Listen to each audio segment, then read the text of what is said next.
Üniversitelerimize geçiş başta olmak üzere öğrencilerimiz için çok önemli iki sınav süreci var. Bunlardan birincisi temel eğitimden orta öğretime geçiş sınavı olan 8. sınıftan sonra yapılan sınavlar. Geçen hafta bunu gerçekleştirdik. Burada öğrencilerimiz bazı okullar sınavla, bazı okullarımız adrese dayalı sistemle eğitim veriyorlar. Sınavla öğrenci alan okullara tercih yapma imkanlarını elde etmiş olacaklar. Tabii 12. sınıflardan sonra, yani lise son sınıflardan sonra liseden yüksek öğretime geçiş için de yine sınavlarımız oluyor. Bu da üniversite giriş sınavları.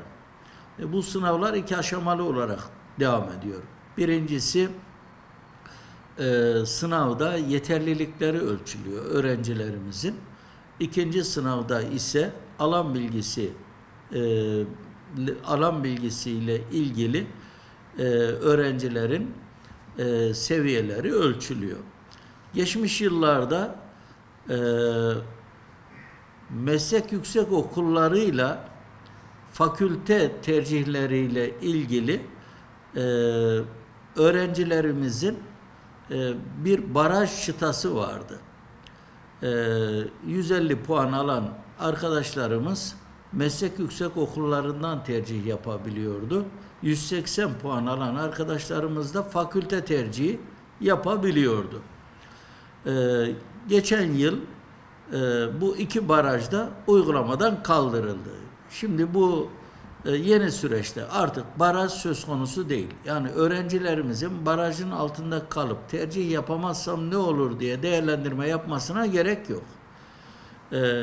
Bir diğer konu da, ama buna rağmen sınava iştirak eden öğrenci sayımızın yüksekliğini dikkate aldığımız zaman meslek yüksek okullarımızın ön lisans eğitim veren okullarımızın ve lisans fakülte eğitimi veren okullarımızın, üniversitelerimizin kontenjanlarına göre bir sıralama söz konusu yine olacak. Yani bir fakültemizin kaç kontenjanı varsa en yüksek puanlı müracaat eden öğrencimizden itibaren sıralanıp kontenjanın tamamlanmasına kadar bir yerleştirme söz konusu olacaktır.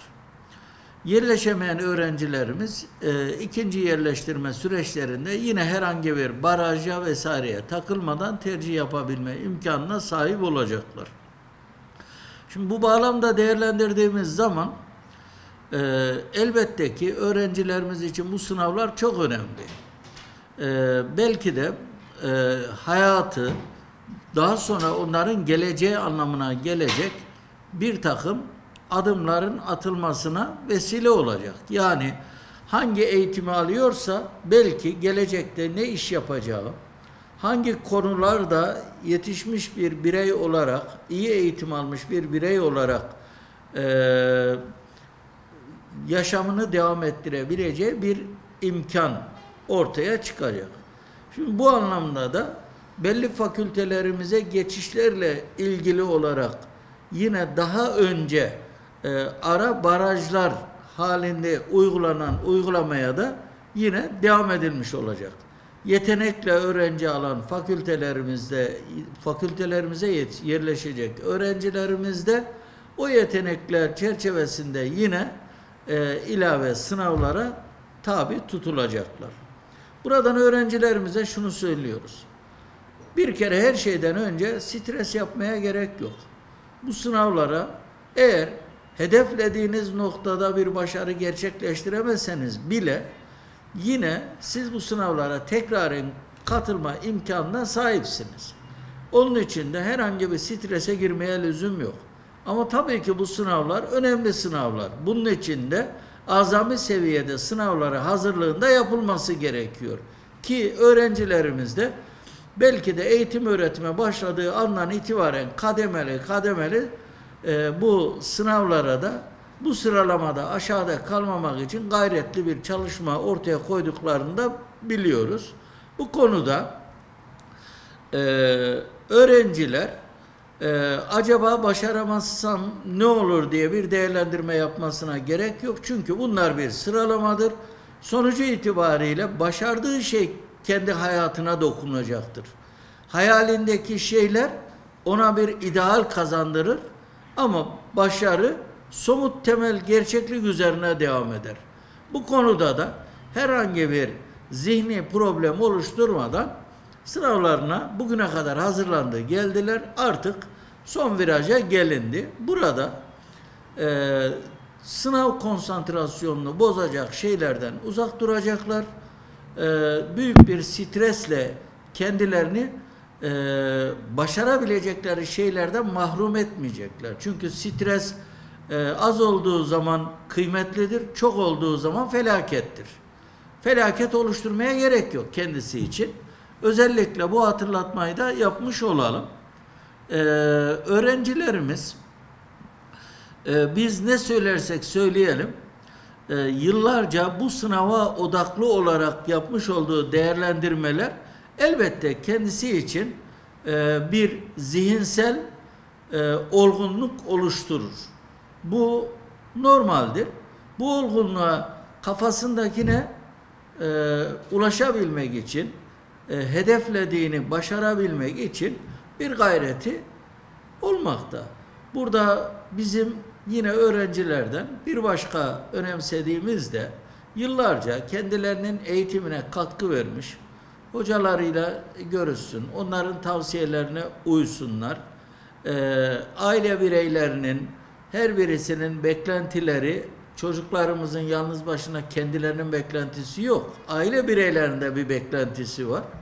Ama orada da bu beklenti mantıklı bir temellendirme üzerine oturmalı. Nihayetinde başarılacak şey yalnız başına kişinin yetkinliğiyle ilgili değil. O anda sınavdaki karşılaşacağı durum, onu etkileyebilecek birçok faktörler olabilir. Her şey olup biteni doğal karşılamayı gerektirir. Bu anlamda da işte yıllarca verdiğin emeğin karşılığı bu muydu tarzı yaklaşımlarda asla aileler bulunmamalıdır.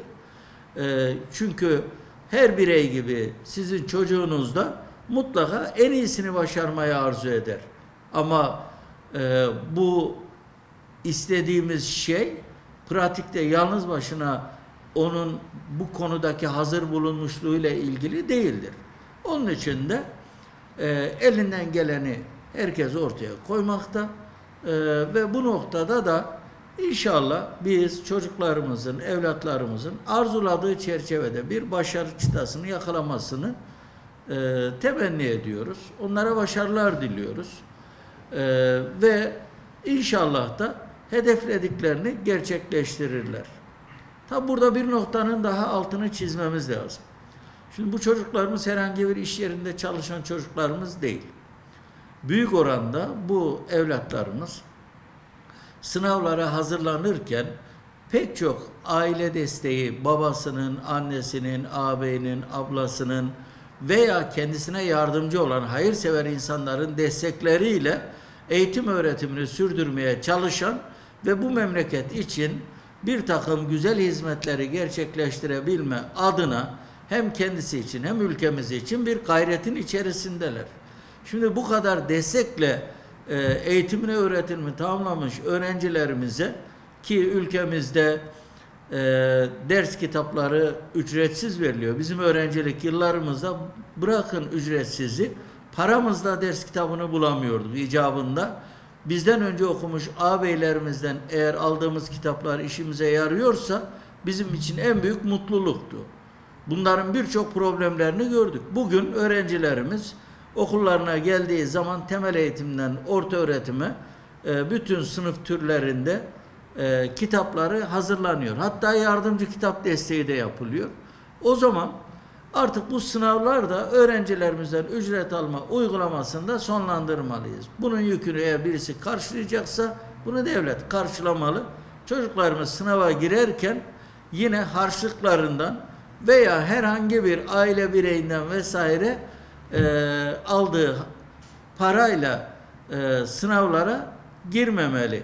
Şimdi baktığımız zaman sınav ücretleri dediğimiz şey bir genci değerlendirdiğimiz zaman gerçekten hatırı sayılır bir harçlığını, parasını sınava vermek zorunda.